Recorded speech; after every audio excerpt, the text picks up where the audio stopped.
My name's Alex, and this year I decided to grow a vegetable garden. I started doing the odd bit of gardening about 3 years ago, and I've realised it's one of the most rewarding feelings being able to harvest and cook with fresh food that you've grown yourself. And when I moved back in with my parents at the beginning of this year, I asked my dad if I could dig up part of his garden and plant some vegetables. Thankfully, he let me do so, and in January I started making plans for this year's garden project.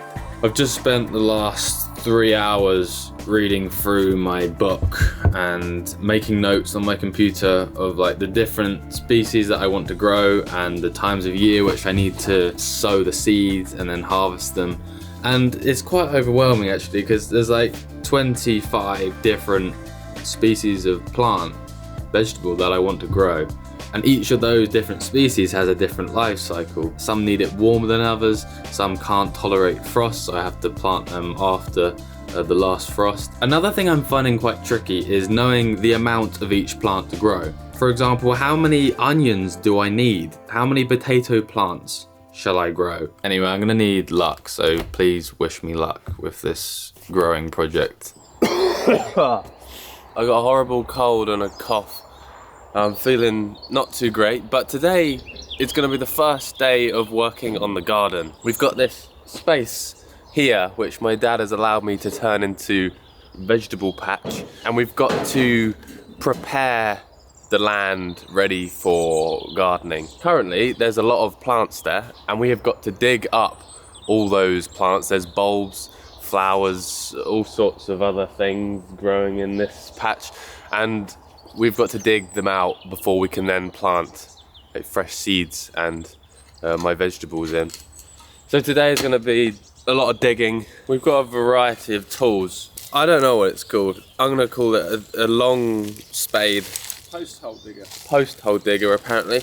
Pickaxe, mattock, and then we've got a fork and a spade. So these are all your plants which have been growing here for how many years?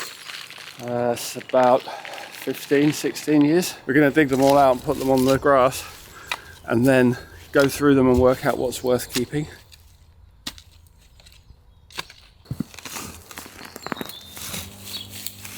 Not only does it look like an onion, it also smells like an onion because it is actually related to the onions that we eat. It's a type of allium.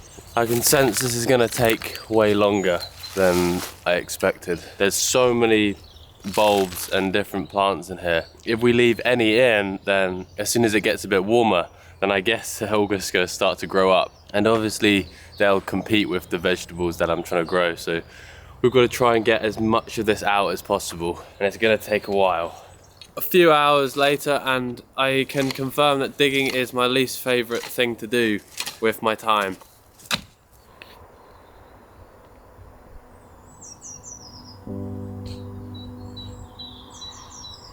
After digging out all the larger plants, we then used a sieve to remove some of the small plants and bulbs.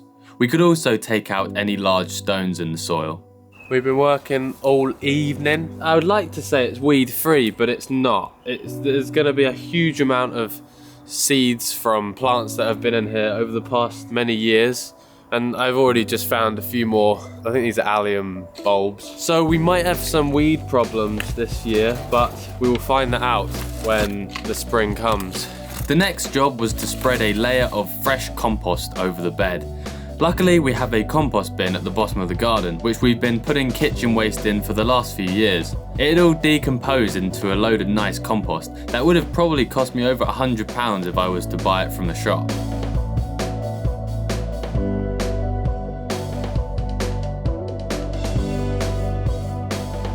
After the past few weeks of prepping the bed, it was now looking almost ready to plant in. However, the weather wasn't quite ready and it was still pretty cold.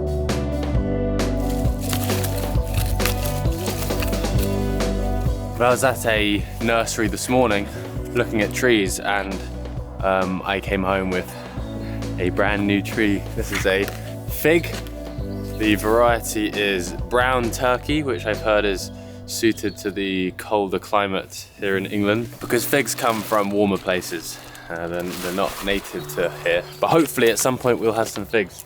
It might be this year, it might be next year, it might be in many years, who knows. But I am a proud owner of a fig tree. It's gonna go on the patio for now. Although it was a little cold to start planting into the garden, I could start some plants off indoors. Today I'm going to be doing some chitting. Chitting is the process of starting potatoes off earlier on in the year. By letting them sprout indoors before you put them outside, you're giving them a head start. I'm going to put some in an egg box. These are ideal because you can place the potatoes in and they're like perfect holders for the potatoes. I went to a garden centre the other day and found 2 varieties which I have heard are pretty good to grow. Firstly, we got some Maris Pipers. I love eating these. I buy these from the supermarket and they are great for roasting. I believe they're a floury potato, which means they're really good at soaking up oil and going crispy in the roasting tin. And I've also got these. These are Charlotte potatoes. It says here, the most popular potato in the UK.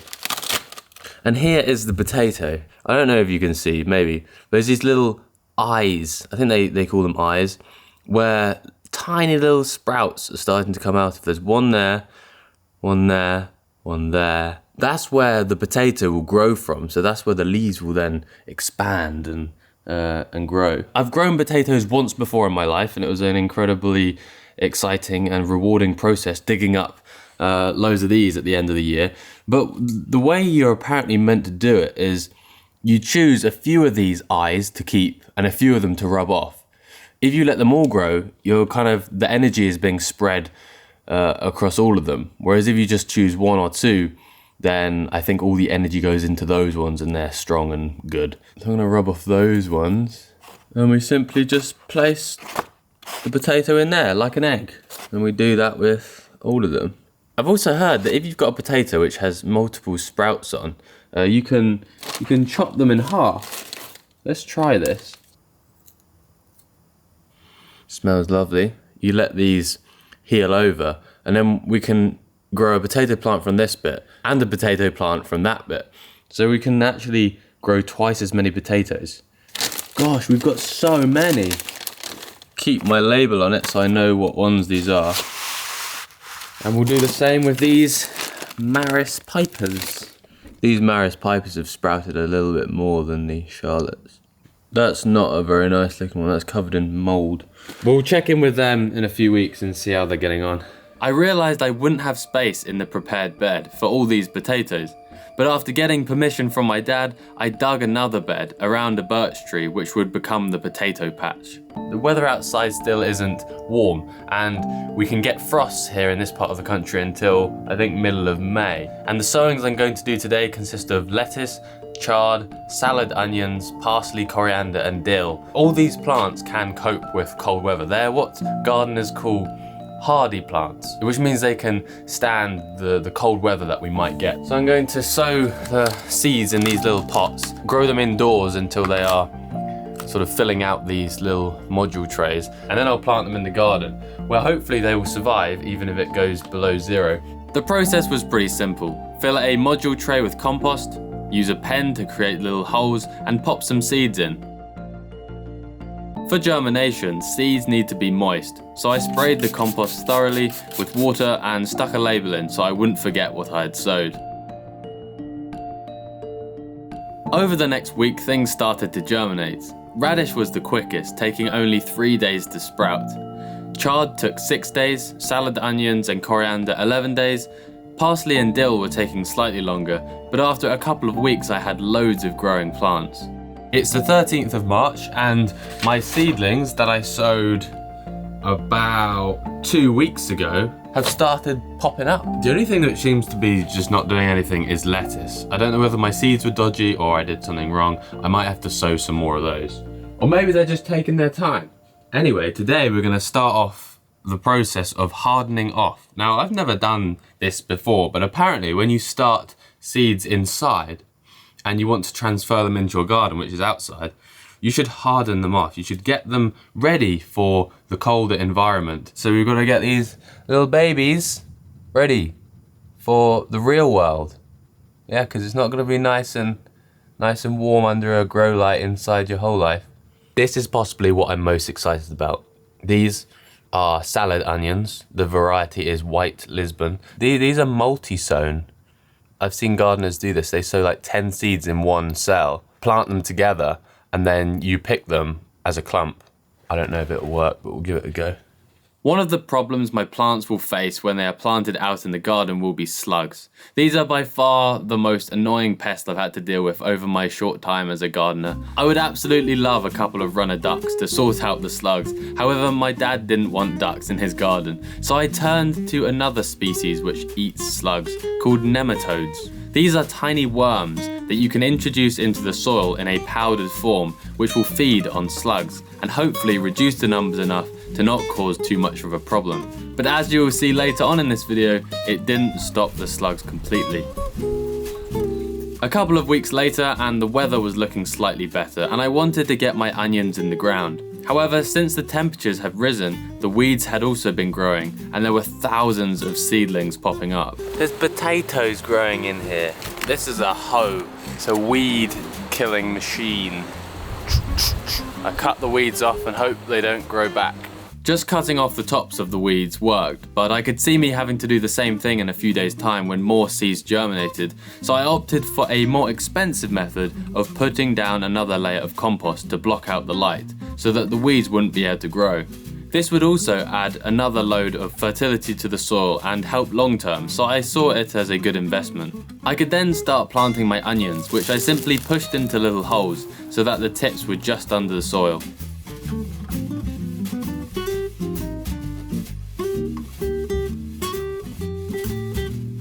I also got distracted whilst at the garden centre and bought some sweet peas and strawberry plants. 3 for 1 offer. I managed to plant my radishes in the ground too. It's coming together. We got onions in today, 100 of them. I didn't realise that the onions would take up like a quarter of the garden alone. Anyway, that's not a problem. I really like onions and you need them when you cook pretty much everything. I got strawberries in and also some sweet peas. And over the next few weeks, as it gets warmer and warmer, there'll be more and more stuff to sow in the soil. And I'm excited. See you soon.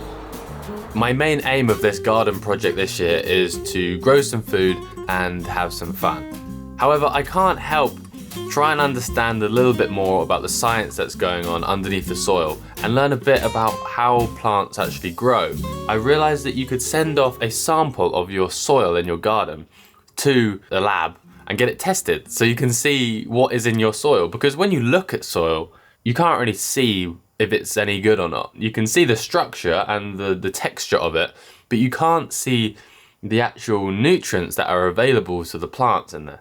You can't see those things. So you send it to a lab. I paid 40 quid, which you could say maybe isn't worth it. Soil analysis results for the veg patch. This is so cool. This is the most scientific thing I've ever done. And I didn't even do it, someone else did. Soil texture, sandy silt loam. Loam soils are considered the most suitable for gardening. Woo, we got loam soils. Organic matter content, 8.8%, which is apparently high. That is also good because organic matter is what feeds the soil. Fungi, microbes and other things eat the organic matter and turn it into the nutrients which plants can use up. Vegetables require a pH of about 6.5 for optimum growth. Your soil pH was measured at 6.7. This is reasonable for growth of vegetables and no lime would be required. Lime would make the soil more alkaline if it was too acidic. But apparently, we're all good. You're probably getting really bored of all the scientific stuff, so I'm going to skip over this. Basically, the report told me that my soil is good enough for vegetables to grow. I was dreading having this report back and it just saying, your soil is terrible, your plants are going to die, there's no way out of this, you should just give up now. But no, it was rather positive. We should expect some vegetable crops this year. As the weather improved through March and April, I continued to sow more seeds. Some indoors and some, like carrots and parsnips, straight into the garden. I've heard it's good to do this with vegetables with a long taproot to avoid the roots getting damaged when transplanting. I also checked up on the potatoes that I had put on the windowsill, which were now ready to put in my round potato bed. Quite a lot of people asked me in one of my other gardening videos, why are you growing cheap crops that you can buy from a supermarket for hardly any money at all? Well, the reason is because I'm not really doing this gardening for saving money. I'm doing it to grow my own food and have some fun. And I decided this year to grow crops which I enjoy eating and crops which I eat quite a lot. And potatoes are one of them. Now for the Maris Piper potatoes. My favourite type of potato is a roast potato. There's many ways to use potatoes. They're very versatile in the kitchen, and that's why I'm going to be growing them.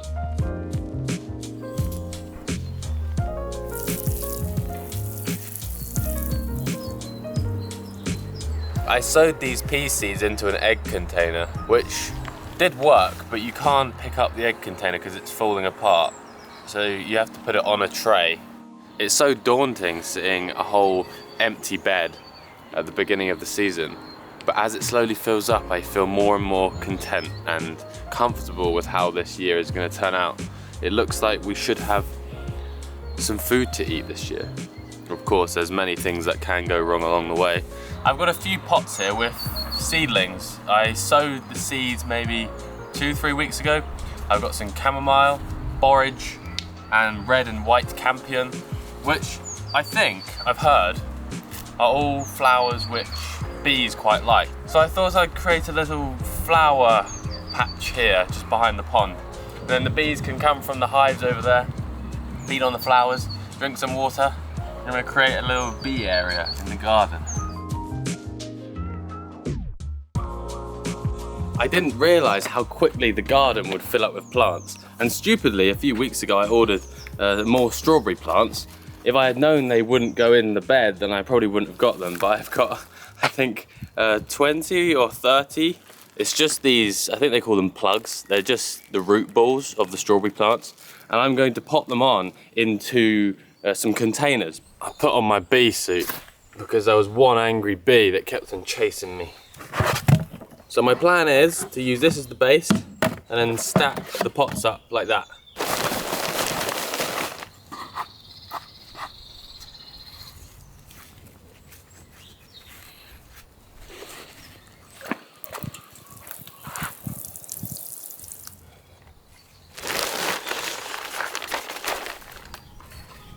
And there is my finished strawberry tower. Hopefully in a few months we'll have some strawberries. On the 22nd of April, I had my first harvest from the garden. Only 38 days after sowing the seeds, these radishes were ready to pick. That's incredibly quick. My spring onions are still looking like they're going to take ages. My sweet peas haven't grown at all. Onions are growing, but still there's a long time until we harvest them. But radishes, wow, I can't believe how quick they are to crop. Not bad for the first crop of garden food. Now, if I had done some pre-planning, I would have sowed some more radish seeds that were ready to go in the place of these ones. But I'm not very good at thinking ahead, so there's some bare ground now. I'm probably going to sow some more radishes, or actually maybe some more spring onions, because I eat an awful lot of spring onions and they will be very beneficial to have once these ones are eaten. Oh, I'm happy about that. Radishes are tasty. They're slightly peppery, spicy. That was really juicy. Nice radish harvest. I also started picking leaves from the chard that were perfect for mixing into my lunchtime pasta. Lots of the seeds that I sowed about a month ago are now looking really good. Look at this, we've got corn. I love sweet corn, especially when it's barbecued, so I'm really excited about those. And then we've got a couple of different varieties of cherry tomatoes. This spring's weather has been pretty dreadful, but I think the next week it's starting to get a bit better, so I've decided to start hardening these off. Then I'll probably bring them in at night for the next week so they can get used to the weather. Whilst these plants have been loving life in the indoors and under the nice grow light, my plants outdoors don't look so happy, especially my fig tree that I bought. I could see that it was starting to grow. There were these little figs appearing, and then we had a frost. and they all kind of went black and died. So I am unsure whether we're gonna get any figs this year. There is actually a leaf starting to appear. Anyway, this fig tree is a long-term project. This fig tree is gonna come with me wherever I go, so I can show you the journey of Mr. Fig Tree, the brown turkey.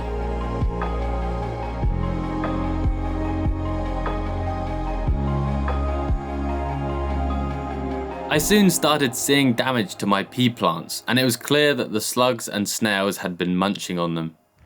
Where are you, silly little slugs? There's one. Some plants they've really destroyed. There's another slug there. There's none of these great big slugs. That one was hiding under the leaf. Caught in the act. You stupid little snail eating my watermelons. Get off there. Now what do, I don't want it to die. I'm gonna go for the ultimate lob. Ready to go on the ride of your life. Whew.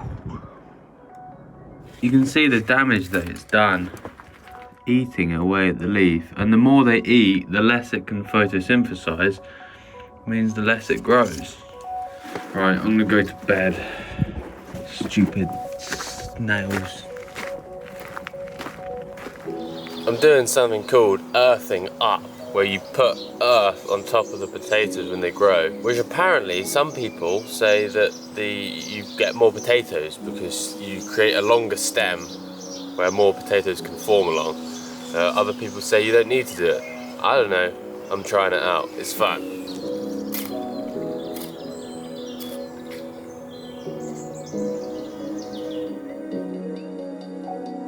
This is the crop which I am most excited to plant this year because sweet corn is my favourite food ever, I think, especially when it's barbecued. 15, 16, 17. I've got 17 corn plants.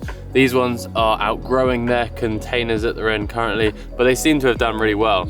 But I think they're ready to go out. There's some yellowing of the leaves, and I think they're probably running out of food, so we're gonna put them in the ground. You can see all the roots curling up at the end. Corn plants, I believe, are pollinated by wind. So the wind blows the pollen from the male flower onto the female flower, and then the fruit can develop. And I heard it's very important to plant a few of them together to help with this pollination. Another exciting crop, tomatoes. The reason I'm planting all this stuff today is because it's now middle of May and we shouldn't get any more frost. And plants like corn and tomatoes, I've heard, can't withstand frost. So these can now go in the ground. Woohoo!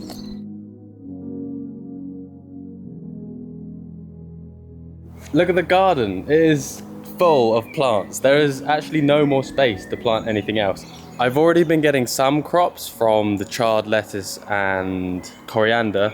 Soon we'll be able to get the spring onion, and then the carrots and strawberries and parsley. And by the middle of the summer, this whole bed should look really full.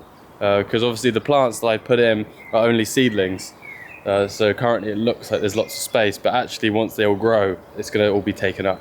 There was no time to relax though, as the weeds were incredibly quick to grow.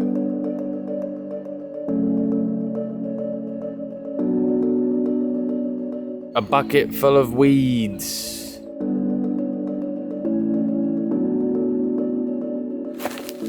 I've just been to the garden centre to pick up some more compost. I've realised with gardening, compost is the most expensive thing. I had loads of my own that we've been making in the compost heap down at the bottom of the garden over the past few years, but still I've had to buy in a lot more.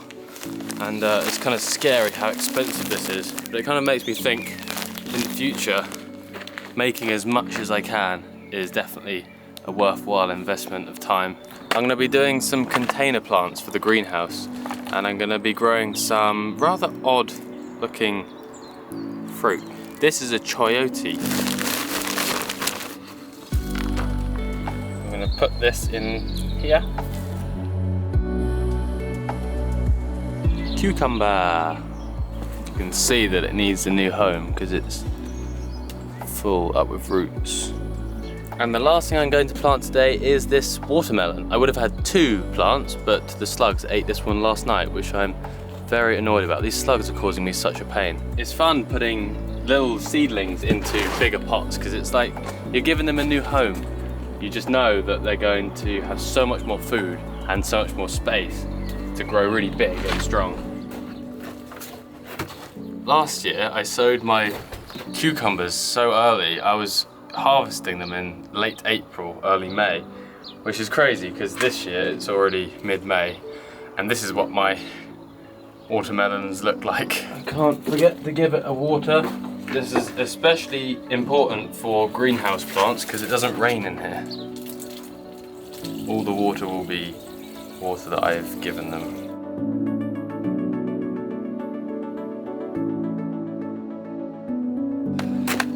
So that's the garden planted up and the greenhouse pots planted up. I've still got a few cucumbers to put into bigger pots in the greenhouse and also some more melons. But the garden is pretty much there now. I just need to wait and be patient and see if any of this stuff actually grows. And I'm excited to see the results. Already there's been some crops which have just failed completely, like my celeriac and celery. Both of those I couldn't even grow on past seedlings. I'm not sure why, they just didn't seem to want to grow. Other things like the onions are looking really good, and the chard, corn and tomatoes are also looking promising. And over the next few months we're going to find out how much harvest we can actually get from this little garden here. See you next time.